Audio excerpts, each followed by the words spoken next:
실리콘밸리 은행이 파산했습니다. 미국 은행 역사상 두 번째로 큰 파산입니다. 은행이 무너졌다는 건 엄청 큰 의미를 담고 있어요.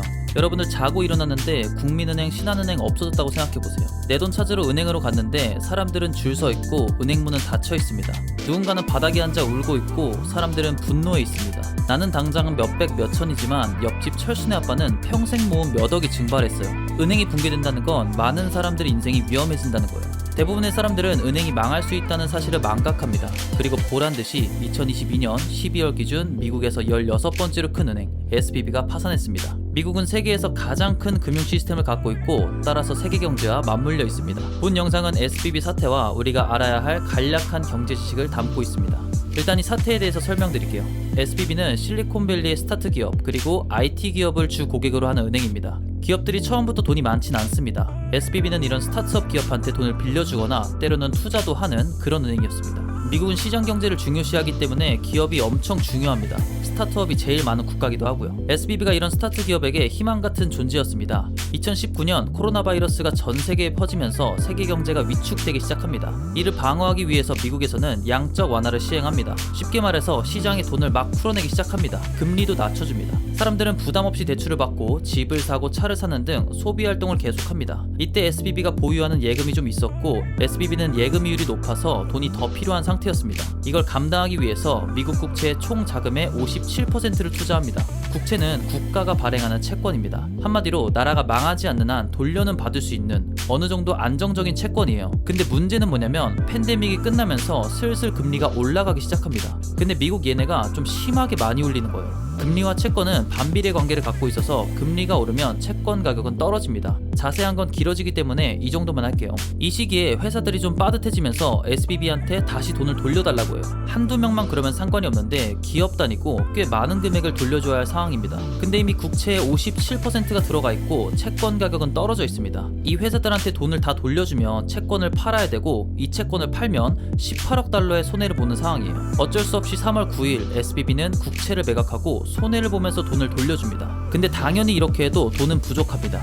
SVB는 자본을 조달한다고 해요. 여러분들 한번 생각해보세요. 갑자기 은행에서 요즘 우리가 돈이 없어서 여기저기서 끌어오고 있어. 이러면 그 은행에 돈을 맡길 수 있을까요? 똑같습니다. 이 소식이 알려지면서 남은 고객들도 돈을 다 빼고 그 시점으로 주가가 60%가 떨어집니다. 주식 거래가 중지되고 SVB는 이렇게 파산합니다. 이런 현상을 보통 뱅크런이라고 부릅니다. 많은 사람들이 한 번에 예금을 돌려달라고 하는 경우입니다. 은행은 여러분들에게 돈을 받으면 지급 준비일에 맞게 돈을 남겨놓습니다. 우리나라는 7%지만 이해를 돕기 위해 10%라고 가정해 보겠습니다. A가 100만 원을 은행에 맡깁니다. 은행은 이 중에 10%, 단 10만 원만 남겨놓고 90만 원을 B한테 대출해줍니다. 그리고 그 90만 원에 대한 이자를 넣습니다. 자, 이때 대출해준 사람에게 아직 돈을 못 받은 상태에서 A가 와서 돈을 돌려달라고 합니다. 은행엔 돌려줄 돈이 없고 그대로 파산합니다. 이게 바로 뱅크런입니다. 정말 위험한 거예요. 은행이 이런 위기를 감수하면서 이런 식의 거래를 하는 이유는 이렇게 하면 자금을 효율적으로 굴릴 수 있기 때문입니다. 또 은행의 규모가 크기 때문입니다. 어차피 한 번에 몰려올 일은 없으니까 그동안 이거 잘 한번 굴려봐야지 이런 거예요. 그래서 은행은 대출을 많이 해줄수록 좋습니다. 받을 수 있다는 가정하에. 물론 이런 뱅크런이 흔하게 발생하진 않지만 이런 현상이 일어날 때는 보통 신뢰가 무너질 때입니다. 언제라도 내 돈을 돌려받을 수 있다 라는 믿음이 사라지는 순간 사람들은 돈을 빼기 시작하고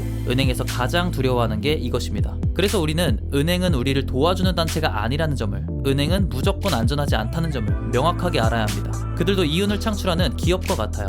공익을 위한 게 아니기 때문에 어느 정도 리스크를 감당합니다. 근데 중요한 건 이런 위험한 시스템을 정부가 공식적으로 허가해줬다는 건데요. 그 이유는 우리의 생활의 대부분은 빚으로 시작됐다는 걸 인정하기 때문입니다. 우리가 세운 건물, 기업, 상품 모든 건 빚에서부터 출발합니다. 빚이 없다면 기업이 빠르게 성장하지 못하고 필요한 자금을 적시에 구할 수 없습니다. 빚은 잘만 이용하면 우리에게 긍정적입니다. 그래서 때로 국가도 은행에게 빚을 집니다. 그리고 이런 모든 시스템의 가운데에 은행이 있습니다. 은행이 우리를 도와주는 존재는 아니지만 필요한 존재라고 한다면 그건 맞습니다. 자, 그러면 이런 위험한 시스템은 언제부터 시작됐을까요? 1944년 브레튼우즈 협정에서 미국 달러를 기축통화로 설정하면서 금본위 제도가 도입됩니다. 이때 금본위제란 금 1온스를 35달러로 고정시키고 다른 나라 통화를 달러에 고정시키는 제도입니다. 지금부터 금 갖고 오면 달러로 바꿔줄 거고 이제부터 달러로 거래하자. 오케이? 세계 정상들이 모여서 이것에 동의합니다. 자, 그러면 여기엔 금이라는 실체가 있는 거잖아요. 이때는 크게 문제될 일이 없습니다. 누군가 달러를 의심해서 야 달러 필요 없고 다시 금 내놔 라고 하면 바꿔주면 돼요. 자, 근데 여기서 문제가 발생합니다. 미국이 쉽게 이길 거라 생각했던 월남전에서 꽤 오랜 전쟁을 하게 됩니다. 아시다시피 전쟁은 많은 돈이 필요합니다. 근데 미국이 전쟁에선 이기고 싶은데 돈은 점점 떨어지는 거예요. 그래서 미국이 이걸 충당하기 위해서 실제로 갖고 있는 금보다 더 많은 달러를 찍어내기 시작합니다. 시간이 지나면서 프랑스 등 몇몇 나라가 이걸 눈치채기 시작해요. 분명 저만큼의 금이 없을 텐데 뭔가 이상하네 라고 생각합니다. 그래서 달러를 금으로 다시 바꿔달라고 합니다. 이 예상은 적중했고 미국은 찍어낸 달러에 비해서 금이 턱없이 부족한 상태였어요. 아까 말한 뱅크런 사태가 국가 단위로 일어났습니다. 신뢰가 무너지고 달러의 가치는 30분의 1로 떨어졌습니다. 전에는 35달러를 주면 금 1온스를 살 수 있었는데 이제는 1000달러를 줘야 하나를 살 수 있게 됩니다. 하지만 미국은 이미 달러를 생산할 수 있는 기축통화국이었고 이를 이용해서 매우 뻔뻔한 스탠스를 취합니다. 야 미안한데 돌려줄 금이 없다. 근데 나 망하면 너네도 망하는 거 알지? 달러 망하면 우리 다 끝나는 거 알지? 이런 식으로 책임을 지려 하지 않았습니다. 그러니까 기축통화를 갖고 있다는 건 세계 경제를 움직일 수 있는 어마어마한 힘이 있다는 거예요. 중국이 다른 나라한테 위안화를 쓰게 했던 게 패권국에 도전하고 있다는 뜻입니다. 아무튼 1971년 미국의 닉슨 대통령이 이렇게 얘기를 함으로써 금본위 제도는 끝나게 됩니다. 이후로 우리는 보증이 없는 돈, 즉 달러로 거래를 하게 됩니다. 그리고 이때부터 본격적인 인플레이션이 시작됩니다. 통화량을 마음대로 조정할 수 있게 됐고 그에 따른 이익과 손해가 반복되는, 한마디로 미국이 모든 경제에 영향을 미치는 시대가 시작됩니다. 일본이 한순간에 가라앉은 것, 우리가 IMF를 겪은 것, 이런 모든 것은 실체가 없는 돈, 즉 신뢰를 기반으로 찍어낸 돈 때문에 발생한 일들입니다. 실체가 없는 걸 믿음에 기반해서 컨트롤해야 하기 때문에 정답이 없습니다. 지금 우리 모두가 통장을 들고 은행을 가도 전 세계 어디를 가도 그 정도의 돈은 없습니다. 대신 그냥 있다고 믿는 겁니다. 이런 형태가 위태롭고 안 좋게 보일 수도 있는데요, 무조건 안 좋은 건 아닙니다. 때론 이걸 이용해서 인위적으로 소비 심리를 잡을 수도 있고 건강하게만 운용한다면 빠르게 경제를 성장시킬 수도 있습니다. 다만 모든 것을 예측할 수 없을 뿐이지. 정상적인 사이클이라면 긴축 다음엔 완화 단계가 오고 다시 시장에 돈이 풀리고 금리가 내려가고 다시 투자가 활발해지는, 삼성전자 주가가 10만을 바라보던 그런 시기가 다시 올 수 있으니 너무 조급해하지 말고 좀 지켜봐야 될 것 같습니다. SBB 사태는 돈에 대한 이해가 부족하고 잘못된 선택을 했을 때 어떤 결과를 맞이하는지를 알려주는 사례입니다. 여러분들이 이걸 이해하고 내 통장 잔고뿐만 아니라 세계의 돈의 흐름에 대해서 이해할 수 있는 그런 안목을 기른다면 여러분들 인생에 좋은 변화가 있지 않을까요? 이번 사태가 우리한테까지 크게 영향이 없길 바랍니다. 오늘 제가 준비한 영상은 여기까지입니다. 여러분들은 어떻게 생각하시나요?